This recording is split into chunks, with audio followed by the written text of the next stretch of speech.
Well, welcome everybody. This is Troy Fullwood with Note University, the Master Investor Series.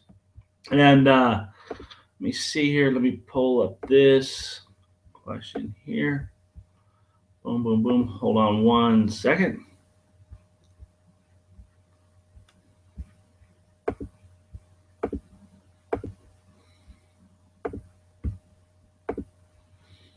Okay. So I want to talk to you today about a subject matter that that is the difference between being successful in life and struggling in life. And what I mean by that is that I want to share a story with you, and it's the story I want to share with you has to do with a friend of mine who's a golf coach. He's actually a PGA pro. He owns a golf course, a golf training facility, and the simple truth behind it is that he gives golf lessons. Okay, he gives golf lessons, and people come in and they sign up for the for golf lessons, and the golf lessons that he has are pretty simple. Sign up for 6 lessons. It's $100 a lesson, hours worth of time. You can use them anytime you wish. And he'll spend you schedule a time with him, and you go to the driving range and you bring your clubs and you show up and he watches your swing, and then he shows you how to correct things in your swing. Now, this is a man who has been around the golf industry for 25 years. He's a PGA pro. He has owned and operated several different golf courses. He's the president of the Southwest PGA. Very, very accomplished individual. He says the hardest part of his job or his career is coaching people. And as him and I sat down and we discussed it, what he meant was, and it's kind of a two-edged sword when you think about it, but what he meant was he has people that come and they pay him their hard-earned money to teach him how to be better at golf, which he loves doing. He loves teaching. He loves teaching. He loves running his business. He just really, really enjoys the area of golf. He says, but what's always amazing, and something that always seems to, for lack of better words, bewilder him, is the fact that when he's coaching somebody, is how truly uncoachable they are. Now, as a coach and as an educator like myself, and I'm a coach as well, as a coach, one of the things that we're able to tell and to determine is whether or not somebody's actually going to carry out the task. And I've gotten pretty good by just the tone of people's voices on the phone and kind of their overall demeanor and how receptive they are to the conversation as to whether or not they will or will not carry out whatever the task is that's been asked of them. He himself has the same experience. People pay him just like they pay me to teach him and to improve on some aspect of, in his case, their golf game. In my case, a person's financial well-being.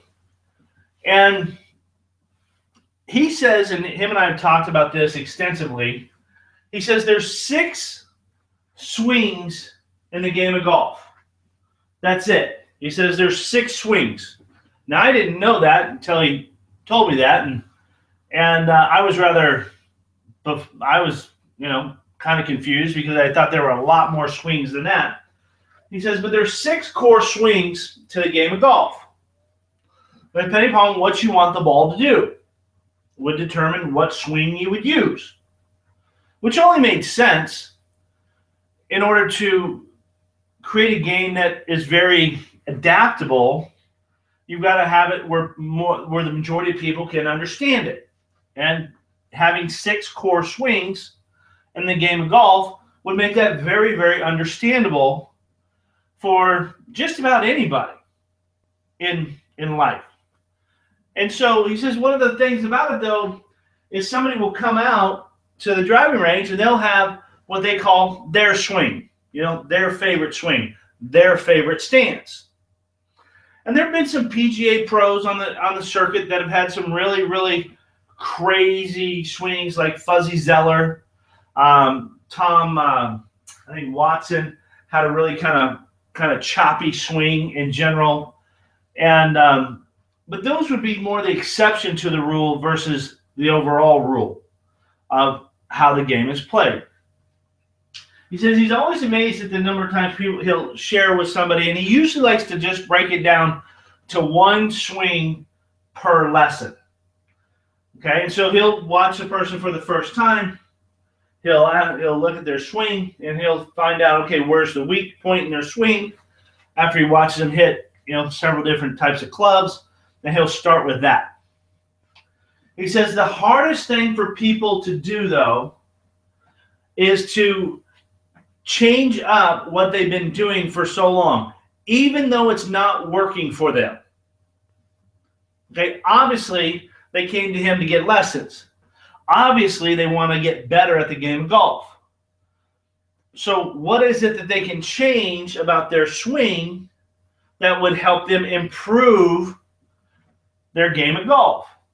He says, and when he tells them this, or he shows them this, and then they even practice a particular swing, maybe it's a short game swing, maybe it's a driver swing, maybe it's kind of the way they're bringing the arc into the back end of the club and through. But the long story short is that they'll usually hit a couple of swings and they have mixed results. Sometimes they hit it really well. Sometimes they don't hit it so well. And he says, but what he attributes that to is that it's a feeling of being uncomfortable. It's a feeling of being of having to make a different stance, having to take a different pivot point in their stance, how they bring the club back, whether they're bringing it back all the way over their shoulders, or whether it's a half swing, whether it's a full swing, whether it's a swing with speed. All of those things play a role in it. But he says the number one thing that keeps people from following his advice and his coaching, which makes them uncoachable, is that they, in their own minds, are uncomfortable about that advice. They're uncomfortable about that advice, even though their current situation is not working for them. They know it's not working for them. They go and they swing and the ball goes to the right or it goes to the left. And he's like, okay, we can fix that. That's an easy fix. Here's how you fix it. But because, like most things in life, it's a feeling of being uncomfortable for them. And the uncomfortableness in the game of golf is that the stance might be different. The swing might be different. The way you bring the club back might be different. It might use a different type of muscle when you swing through. It might be the way they're holding their club. Are they holding the club face open? Are they holding it closed? Whatever it might be. The point being is there's going to be a period of being uncomfortable because you're having to relearn and unlearn what isn't working. You have to unlearn what isn't working, and you're having to relearn something new, which is exactly what people pay him for. That's the same thing that people pay me for. See, we do the same thing. We just do it in two different industries. And we're both very passionate about it. But as I've talked with him over, and I've known him for, my goodness, we've known each other since 2010, to be exact. I've known him for almost 6 years. And in that relationship that we've developed over the years, that, the same thing keeps coming out of all of his, or the majority of his students. Now, some students take it to heart. They're very committed to getting better at their golf game. And they come back for not only 6 lessons, but 12 lessons and 18 and 24 and so on and so on and so on, because they really want to improve their game of golf. Versus what I would call the weekend warrior golfer who pays for 6 lessons, comes for 1 lesson, doesn't like the advice, and chooses not to show back up a second time. And, by the way, they don't practice what he teaches them. And he has a lot of those people that pay him $600. He's there every day at the golf course. All they have to do is call in advance and schedule a time for him to be out there on the driving range for him. He's more than happy to go out there and coach them. That's what they paid him for. But because they didn't like the advice on step 1, because the bottom line is they're uncoachable. They didn't want to be coached. They like the idea of having a coach. They like the idea of paying for a coach, but they didn't like the advice that the coach gave them. But see, here's what they actually paid him for. They paid him for him to tell them what they needed to improve upon to get better. And to also make the game more enjoyable. Because it's not fun playing golf if you're hacking the ball all over the golf course. And some of you may be able to relate to that. Where if you go out there and you're hitting the ball and it's going right and it's going left and it's going in the desert and it's going in the water and it's going in the forest and wherever you're playing and you're landing from sand trap to sand trap, by hole number 2 or 3, you don't want to play anymore. And who could blame you? I've had those days myself in the game of golf. But my point here is this. And the key to this question, this number 1 question is, are you coachable? Are you coachable in business? And are you coachable in life? Because here's the truth. The difference between, hold on.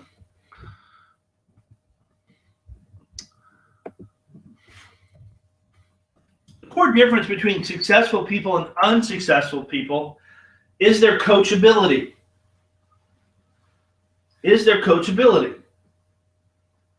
And what I mean by that is, I had the opportunity this last weekend to sit down with some guys who are very, very successful. I mean, Don Yeager, you can Google him, very successful coach. But also people like John Maxwell, who I was able to meet person to person. Ryan Blair, just guys that are they're crushing it in business. They're crushing it. They're killing it at a huge, huge level. At a huge level in business. And the one thing that Ryan and I were talking about was, is your team coachable? Meaning, are they willing to listen? And he brought up a point that I thought was really a valid point, that every one of us has a spirit of entrepreneurship. Otherwise, we wouldn't be here. We want to be our own boss. We want to do things our own way.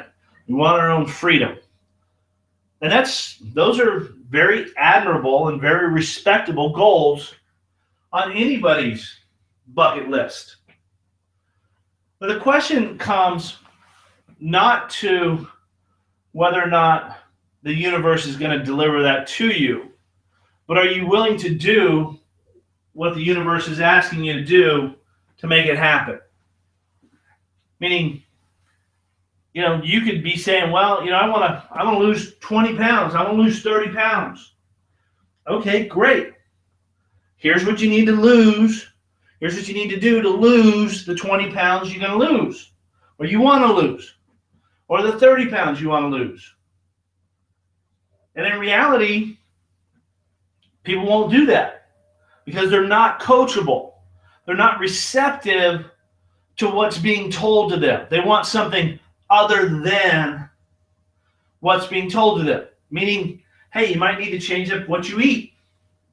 You might need to get up on your feet and go for a walk or a bicycle ride or jog or fast walk. You might need to go to the gym. You might need to hire a personal trainer. You might need to do a boot camp or something. And it's different for everybody.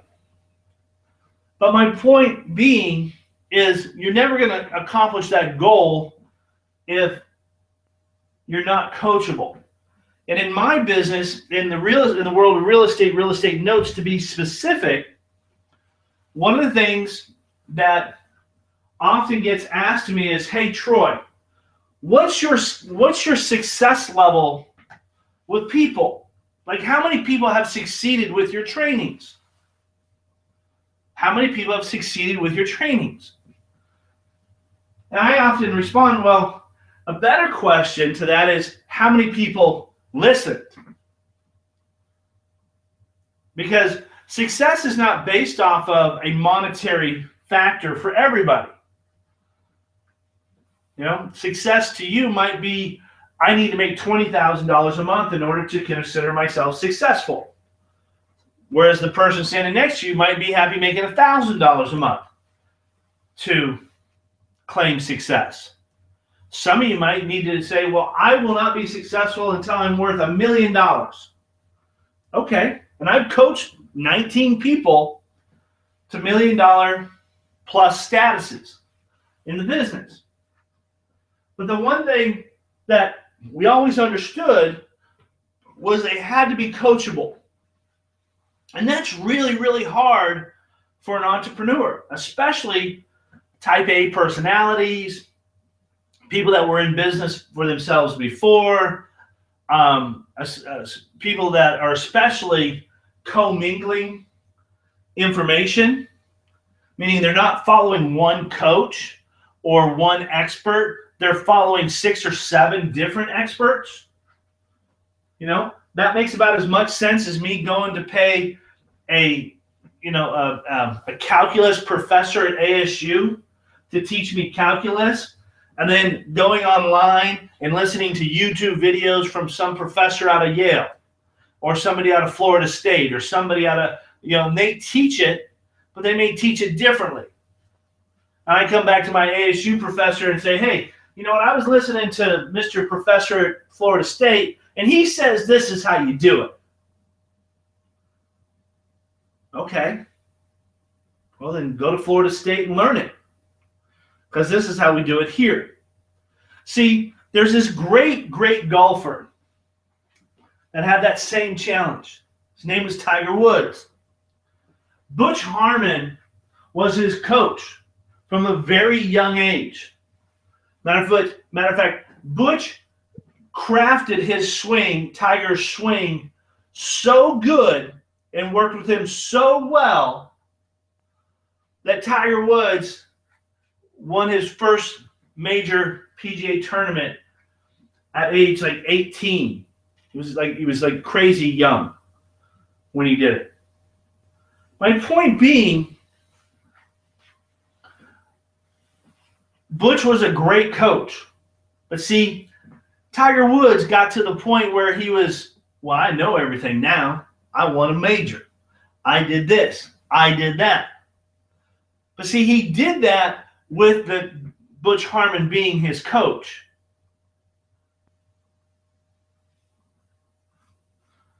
Then Tiger said, you know what? You're fired. I can go over here and I get coached by somebody else for less money. I can go over here and get coached by somebody else who's going to tell me what I want to hear. I can go over here and be coached by this person. And he did. He left. And Butch Harmon went to work on other players. My point being is, ever since Tiger Woods left Butch Harmon as his coach, his career has steadily dropped off. He's won less majors. He's won less tournaments. He's been through personal issues because Butch Harmon as a coach was not necessarily just a golf coach. He was a role model in life. And when Tiger started going around and going around other role models, they introduced him to other things like adultery and stuff like that. So he didn't make good choices by leaving what he already had as the best of the best in golf coaches. And if you look at his career, he was very successful with Butch. He fired him. He was still successful because he had that momentum carrying forward.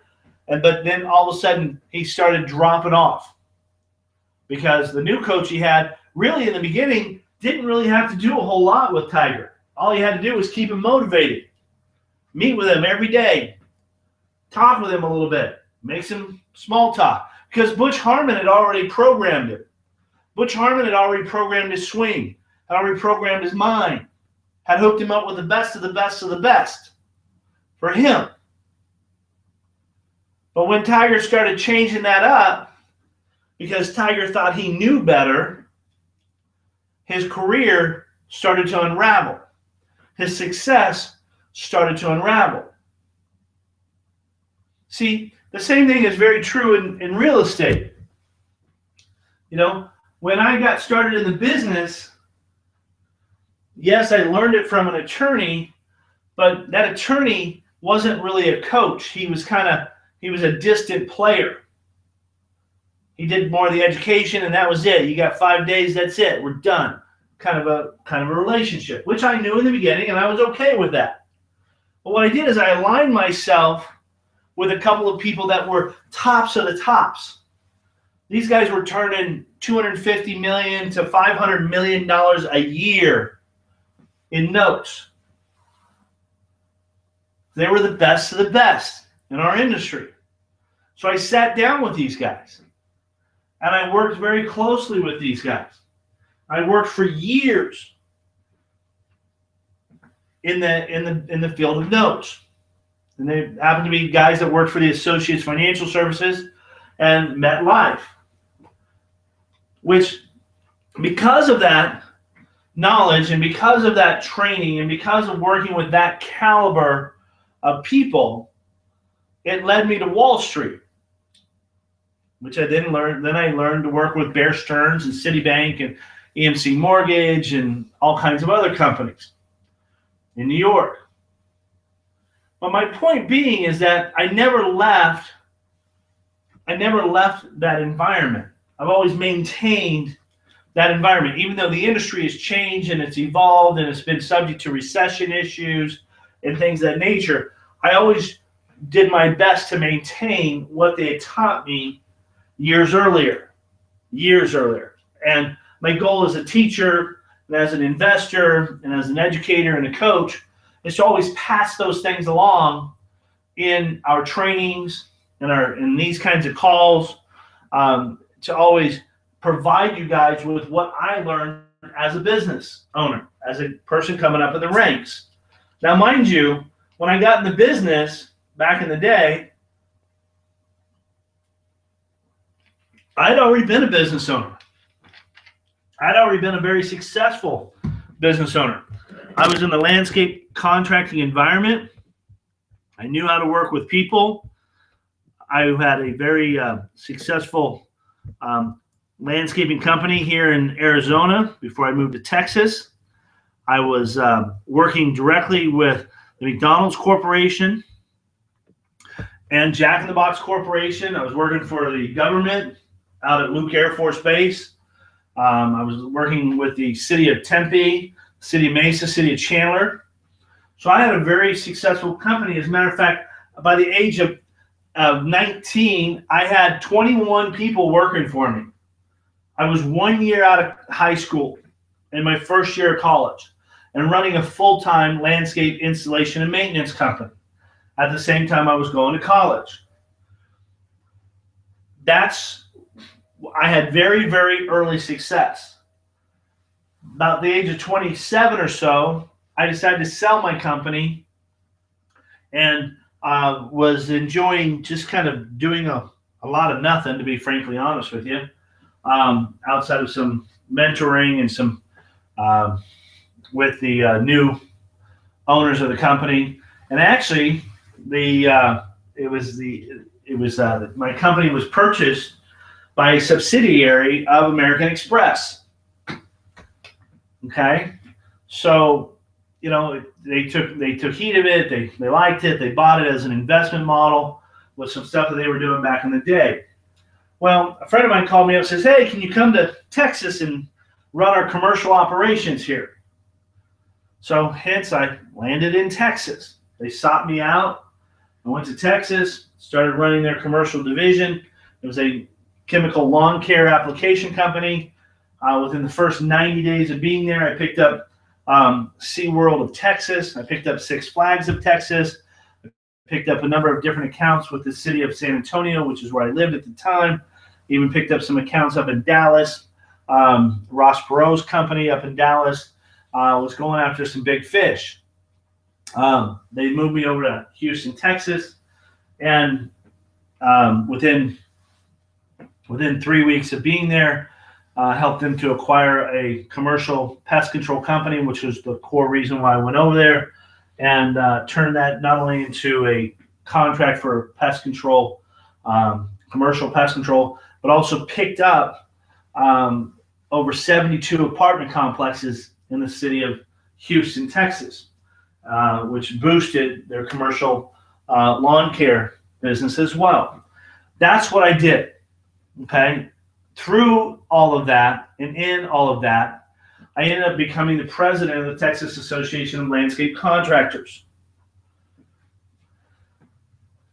2 weeks after I became president of the association, and back living in Austin or San Antonio, Texas at the time, the Sierra Club came in and filed a lawsuit with the city of San Antonio saying that they were using up too much water in the city.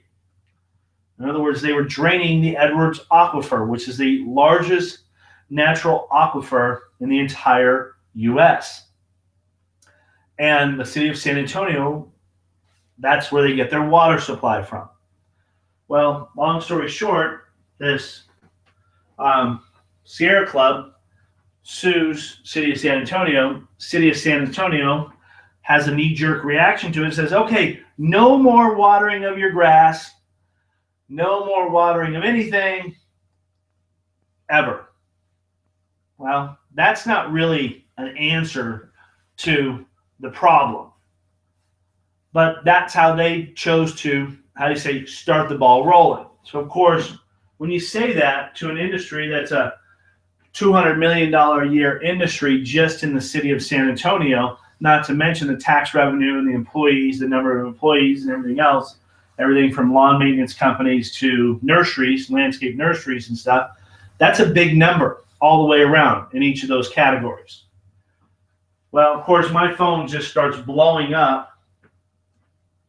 Now, all of a sudden, I've got to redirect my focus.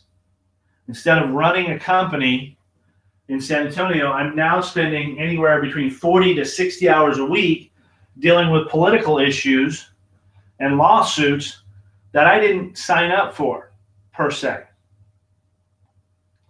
I got to the end of it, a year later, about the 11th month, I got the entire thing settled with the city of San Antonio and the Edwards Aquifer and the Sierra Club. I developed a compromise and a plan for everybody to operate under. And long story short, my 1 year reign as president was up shortly thereafter. My point being, shortly after it was up, I was then hired by Ben Crenshaw Duguay, because of the way I handled myself and the way that I handled the issues and how I saved an industry. He wanted me on his team. So I went to work for him on his team and worked with him for about a year or so, and then decided to get into real estate. Now, my point for telling you that story is simply this: that when I got started in real estate, I was already successful in business. I was successful in politics. I was successful in business. I was successful in managing people. I was successful in earning a living, making money. I was successful all the way around. I had huge influence. So I could have very easily have come into the note business, into the real estate world with, for lack of better words, a chip on my shoulder or a sense of entitlement. But the one thing I knew going into this business is I didn't know what I needed to know in order to be where I wanted to be. So I had to be really, really, really coachable. And I was asked to do looking back on it, a lot of stupid stuff. But see, the truth is I didn't look at it that way. I looked at it as when I would go and I would submit a file to a buyer, and the buyer would send me a stip list of things that we needed, I would go and get the things that they needed, or get as much of it as I possibly could. And I would do it on my own. I would sit down with the seller, I'd pull out what I needed, I'd gather it all together. If I had a question, I'd call the buyer, ask him, okay, this is what's come up, what do you advise?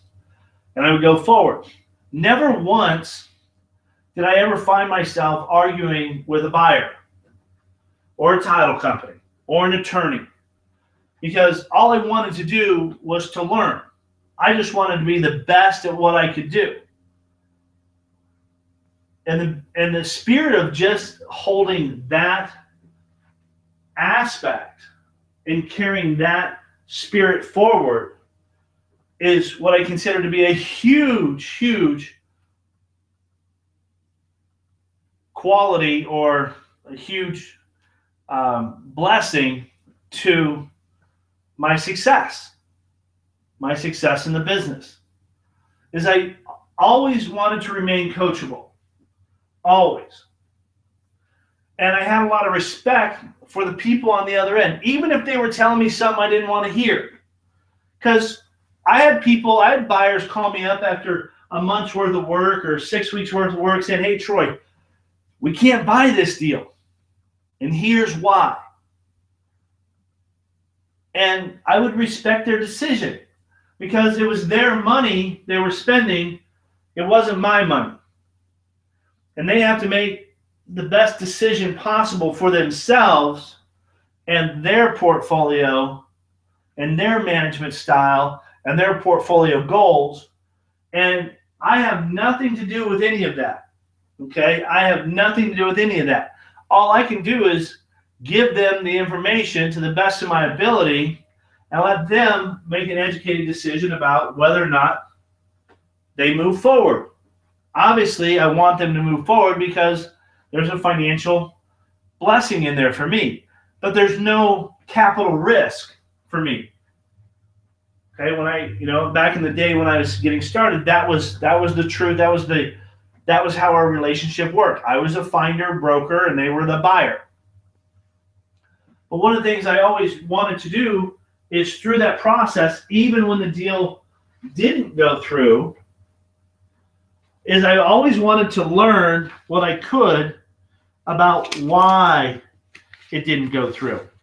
So then I could add that to my core base of knowledge in the business. So next time a matter, whatever it might be, maybe it was a property type, maybe it was the credit worthiness, maybe it was this, maybe it was that. Whatever it was, it was. There was no arguing the issue. It's kind of like, running a stop sign when a police officer's standing on the corner, standing next to the stop sign. He saw you do it. You get the ticket. There's really no controversy as to why he wrote you the ticket. You ran the stop sign. Okay, that stinks, but it's the truth. My point being here is the more you remain coachable in this business, there are a couple of things that will happen for you. Number one is people will be excited about doing business with you. Okay? If you're not coachable and you don't remain coachable, and I'm not saying you have to like everything that somebody tells you. I didn't like everything that somebody told me either. But to be frankly honest with you, I didn't really spend a lot of time caring one way or the other. What I spent my time doing was keeping my momentum going. Hence why I always had multiple deals in the pipeline. And if a deal went dead, maybe it was a valuation issue, maybe it was a credit issue, maybe it was this, maybe it was that. Maybe it's something I could fix and I could come back to it in 6 months. So I would set the file to the side and I would call that tomorrow money. It's not today money, unfortunately, but this is going to be tomorrow money because it's going to take some more time to resolve whatever the issue may be. With that, as a whole, in our business, those challenges are still there. Those challenges are part of all of our businesses. And so what I've learned is that, and what I'm seeing is that the more coachable you are and the more coachable you remain, even if it's something as simple as, hey, put your name and phone number and signature in your emails. Make it easy for people to do business with you. I can't tell you the number of people and the number of emails I get every day that there's not even a phone number. It's like, sincerely, Joe. Who's Joe? Where did this come from? How do I get a hold of this person? How do we communicate like business people? And I can't tell you that if you do that with a bank or an institution or Wall Street, if you want to know why they won't call you back, it's because you haven't earned the right for them to call you back. You haven't. You haven't earned that right.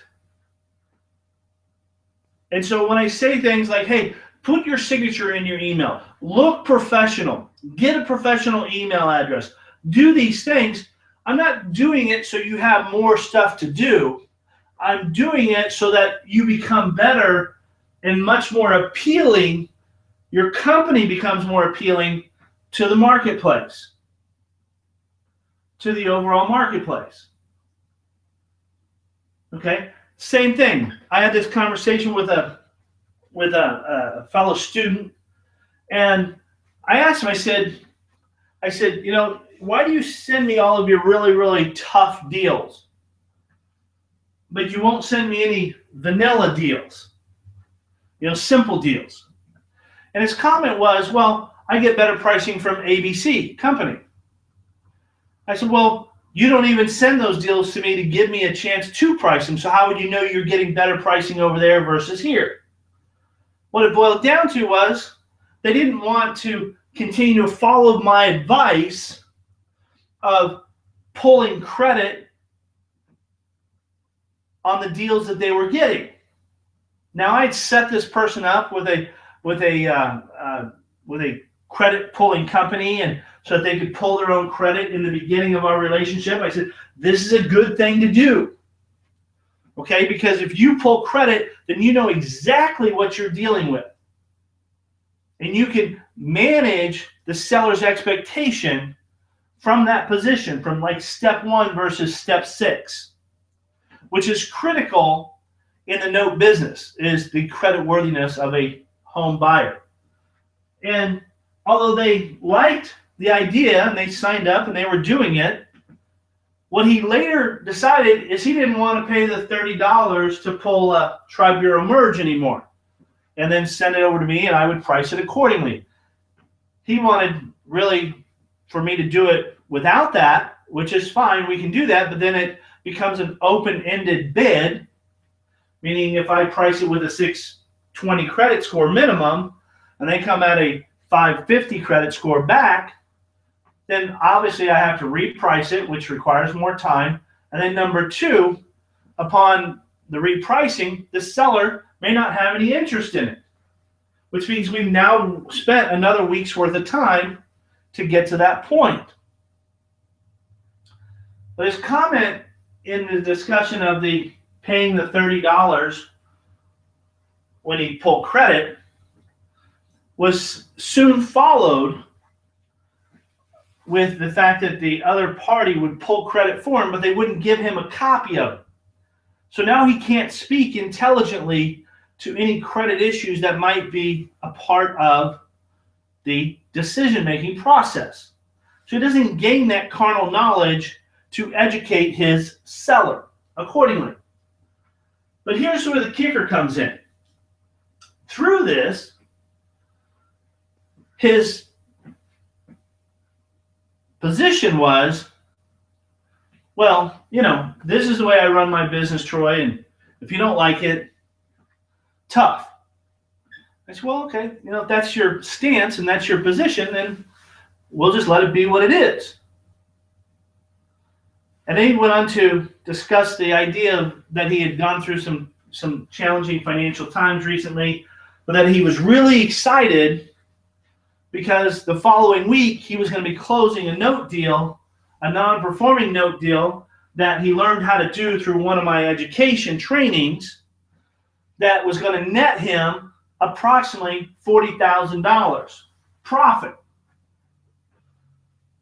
So as I sat there and I listened to it, I said, okay, so you took two of my trainings, one for performing and one for non-performing notes. I've showed you how to be successful in both the performing and the non-performing notes side. You stand to make $40,000 profit here in about 7 to 10 days, but you won't send me any deals because you have to pull the credit on the borrowers at $30 a piece, but yet you don't charge your sellers to do that, which is kind of an ironic thing. I would charge my sellers if it was getting out of hand or I thought it was a waste of time, but he doesn't do that because he doesn't have a way to do that, but he wants to tarnish the relationship. See, because I just helped him make 40 grand, not to mention the money that he's made off of the performing note side of the business. So 2015 is probably a solid 6-figure year for him. See, one of the things I learned about when I was growing my business in working with top producers and top people in the industry, guys that were doing, 500 or 250 million plus a year, was that there's this thing called loyalty. There's a thing called loyalty. There's a thing called working together. And I had one of the guys set me down one time. He says, Troy, if all you send us, and this hadn't happened at the time, he says, but if all you send us is garbage paper, we won't buy from you. It's kind of like the people that call me and they say, well, I've got this really rough note deal here. And if you can close that deal, then I'll send you the other 10 really nice deals that I have. And I did that once or twice in the beginning of my career. And I stopped doing it because what I found was I would get that one toxic asset off their books, which would enhance their portfolio, but it would tarnish my portfolio. And when I went back based on the conversation and based on their verbal commitment, they would usually respond with, well, we've decided to keep these for a while. We decided to sell them off to somebody else. Oh, did that somebody else want to buy this one toxic asset? No, they didn't want that. They just wanted this. So now when I have those kinds of things come across my desk, and this is a very coachable moment, I say, here's the deal. We're going to buy it all as a package, or we're not going to buy any of it. It's either an all or nothing deal for us. So if you want us to buy it all as a package, send it over and we'll price it out accordingly. But if all you want us to do is to buy your toxic assets, which puts a capital risk on me and a capital burden on me, I'm not interested in doing business with those kinds of people. This is a very coachable moment. These are the things that you have to think about, ladies and gentlemen. This is an industry that we function in that is not about me taking advantage of you or you taking advantage of me or anything else like that going on in the market space. And I know that that is very much commonplace with real estate investors in general, brick and mortar investors. But the simple truth is that's not a healthy environment. So back to when I got in the business. I came into the business with a tremendous amount of knowledge and a tremendous amount of success. But in order to have staying power in the business, in order to create and grow a business, I had to learn new things. I had to learn new skills. I had to learn that if I was running for the maximum dollar on every single deal and I was selling this deal to that person and these good deals over here for these people, that what was eventually going to happen was, number one, all of us buyers, we talk to each other. So we talk. We know who's doing what. Number two, that I was going to start burning bridges. And in this business, once you burn a bridge, especially with a buyer and it costs that buyer money, it's really, really hard to rebuild that bridge again. Really hard. It usually takes a couple years for it to happen. Now imagine the amount of money that when you burn a bridge with a buyer, imagine how much money that equates to. Because each buyer could easily be a six-figure buyer for you. In other words, it could earn you 6 figures a year just with the product that they're buying. And that would be on a very conservative, non-aggressive business model. That's just doing a couple deals a month with a buyer. But if you burn a bridge with a buyer, then to gain that relationship back is really difficult. Is really difficult. Because the buyers that are around, they're not new world buyers. They're not new guys to the party. These are guys that have been in the business for a long time. They've weathered a lot of storms. And we're a part of a multi-trillion-dollar industry. So you're not the only person that we would buy notes from. So for us to lose you, not a big deal. For you to lose us, very big deal. You need us more than we need you. Okay? I've always made it a point not to compete against students in the marketplace. We just don't do that. That goes against what our philosophies are. That goes against what our goals and objectives are. That goes against, that would tarnish the overall game plan. So we just don't compete with our students in the marketplace. You bring us a deal and you cultivated the relationship with the seller and bring us a deal, then you're absolutely going to get compensated, and that relationship is going to be protected for you. My point being is that I'm sharing this with you because these are coachable moments. These are character aspects to the industry. These are things that will determine and ultimately develop a successful game plan for you or a rough game plan for you. Because there were things in the beginning that people told me the same thing. Hey, Troy, don't do this. Hey, Troy, don't do that. And I took it to heart. Whether I agreed with it at that moment or not. But see, here's the one thing I was never about when I got started in the business. I was never about the money. Because you're in a money business.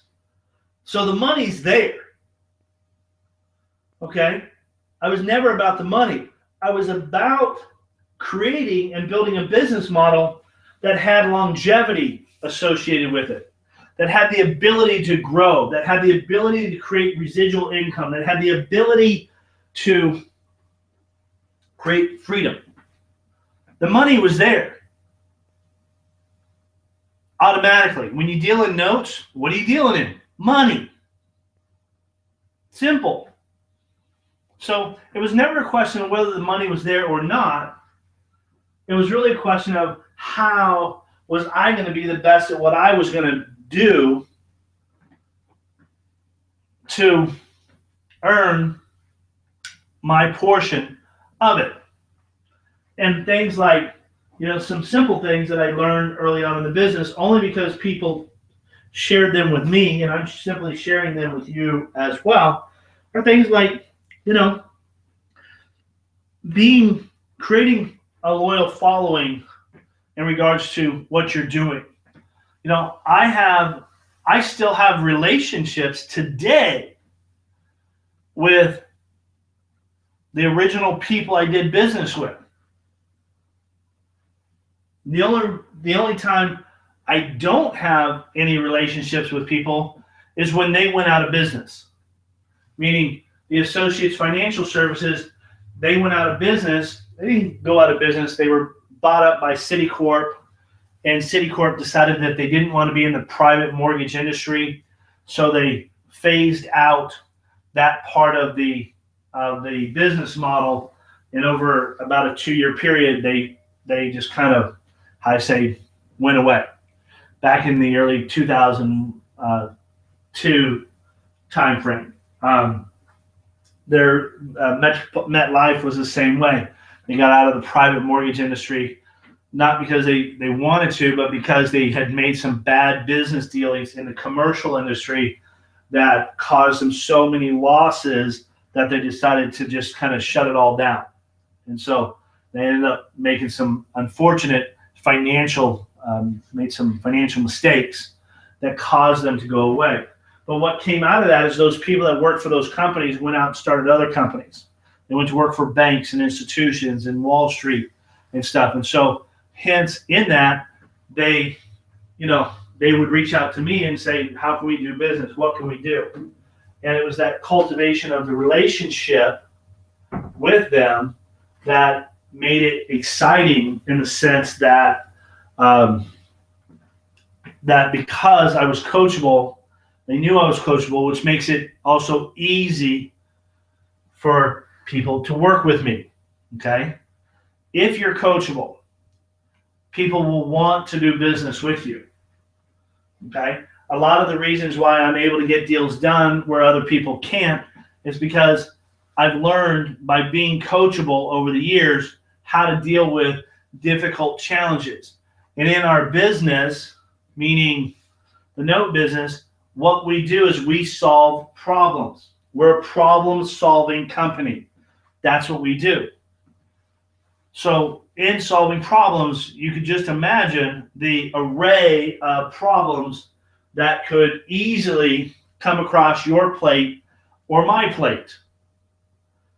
So if you haven't dealt with a particular problem, the only way to learn about it is to be coachable from whoever's trying to teach you about it. But through that coachability factor, you're going to get better at your business. Your business is going to thrive. Your business is going to grow. And ultimately, you're going to reap the benefits of that. If you choose not to be coachable, even if it's uncomfortable, which is usually the case with most coaching advice, is it becomes an element of uncomfortableness, even if it's for a short period of time. If you're not coachable, then unfortunately, you're going to miss out on the opportunity to, one, learn, two, grow, and three, reap the financial benefit from it. From it. You know, very simply. So I leave that with you guys today. I see we're unfortunately, for whatever reason, we're not able to get some questions to us, but nonetheless, hopefully from this call, you'll walk away with some ideas, some things that you can implement in your business. You know, things that are good, that are just good business practices. Get your website up. Get your emails set up. Stop using Gmail accounts or Yahoo accounts and things like that. Stop doing those things. Set yourself up. If you want to be a $1 million brand, then act like a $1 million brand. And the funniest thing is sitting down with Ryan this last weekend, you know, he runs a multi-billion-dollar company, and he himself is coachable. Okay, it's funny because one of his best friends is the owner of Quicken Loans. Okay, Quicken Loans, multi-billion-dollar company. And Ryan gets coached from him, and he gets coached from somebody else. And here I am getting coached by Ryan and Don Yeager and John Maxwell and stuff. And all of these guys are successful in their own right. And I can either take their advice and apply it to my own life and only get better from it, or I can ignore their advice because it might be uncomfortable. It might be not who I am. It's not part of my personality. Or I could even be to a point of just absolute entitlement where I'm like, well, I know more than they do. Forget them. And I could take that attitude approach to it. And ultimately, the only person that would hurt is me. Is me. It wouldn't hurt them at all. It's only going to hurt me. You know, it's like my friend Don, who's the PGA pro, you know, who coaches. He says, you know, Troy, I get paid whether they learn to swing the club the right way or not. He says, my wish and my prayer, my hope is that they will apply what it is I'm teaching them. But if they choose not to, there's not a thing I can do about it. If they choose not to show up for the coaching lesson, there's not a thing I can do about it. All I can do is follow up with a phone call, try and reschedule them. But even sometimes that doesn't even work. But at the end of the day, the truth be known, Don still got paid. Don still knows how to make them better. Don's willing to share the information, but they choose not to show up. And the same thing is true with me. I'm 19 plus years ahead on this journey of investing in real estate notes. I've made a lot of money, millions and millions, tens of millions of dollars in this business. And I'm willing to share the advice. I'm willing to share the information. I'm willing to share the resources and things for people that want to invest in it, meaning you're a student. You've invested to be a student. But part of me sharing that information and that advice is you taking your responsibility and being accountable and being coachable. Because if you're not coachable, no matter what I say, no matter what I do, no matter how flashy the website is or how cool the PowerPoint is or how many webinars I do or how many phone calls I do, if you're not in a place of being coachable, then there's not anything I can do about that. Because I'm not going to build your business for you. I'm not going to run your business for you. I'll guide you. I'll answer questions about it. I'll give you the shortest path to success because that would only benefit you. And by the way, it only benefits me too. Because if I tell you the shortest pathway to success, then what does that mean? Less coaching on me, more success on you. Simple. Right? Right. It only makes sense. And with the fact of time management, we both only have X amount of hours per day. That's the beauty of being a coach. It's like, hey, here's what you need. Here's what you need to do. Call this person up. Call that person. Do it this way. Send an email that way. Reach out to this person. Reach out to that person. All of those things are what we do when I coach my students. That's what Note University's been about for the last year plus in this space. But even when we're not doing a call like this, and if we're even on the phone or even through an email, at the end of the day, there's still the goal to remain coachable. And I would hope and pray that you guys take away from this, that you would take away from this of being even more coachable, because that's only going to benefit you as a whole. It doesn't affect me one way or the other. If you choose not to be coachable, I still go about my day closing deals, making money, and running my business, which I've been doing for 19 years. You, on the other hand, pay the price. Right? Just like when Don Yeager or Ryan or John Maxwell, they say, Troy, this is how you do it. Their day continues on. And if I say, those guys are crazy, I ain't doing that stuff, it only hurts me. It doesn't hurt them. It only hurts me. And I can't blame them. I can't fault them. I can't be mad at them because it's me. I have to be accountable for me. I have to be responsible for me. And I have to earn the right to be in their presence. Because here's the thing that comes along. If they tell me to go do something that's only going to benefit my business or my finances or my household or something along those lines, and I don't go and do that, then that's an indicator that I wasn't coachable. And I'm not saying that maybe, hey, it didn't work that way quite, guys. Can you guys give me a little more insight to this? That's just another level of coachability. But if I don't do anything with it, then the message I send back to them is I'm not coachable. So given the fact that we all only have 24 hours in a day, are they going to be open-minded, and are they going to be willing to take my phone call, answer my emails, respond to my text messages, or anything like that if I'm not coachable? And the answer is no. They're not going to be that. They're not going to do that because they're not going to waste their time with me if I'm not following the advice that they're giving. It's just like Don Ray. When Don coaches his golf and stuff, if he teaches somebody a swing and they're not willing to swing that swing or to play or to do the game or to be a part of the lesson, and they're not going to practice that swing, and they're not going to show up for the next lesson, even though they made an appointment, then that sends him the message that they're not coachable. And that's not really the side of the fence you want to be on. And sometimes schedules get overloaded and things happen and all that, and that's respectable. I completely understand that. But that's not really what I'm talking about here. I'm talking about, what are you doing to be coachable? What can you do better?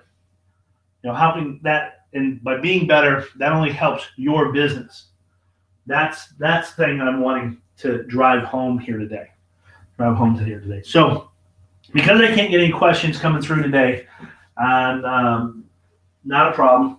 This is obviously a recorded webinar, and so we can have this here for replay as a whole. But with that, I hope you guys have gotten a lot from this. I hope you guys have learned some good things. I want this to be a positive experience. This is not about beating anybody else up here, which is why I use myself as the role model or as the individual, for lack of better words, to pick on.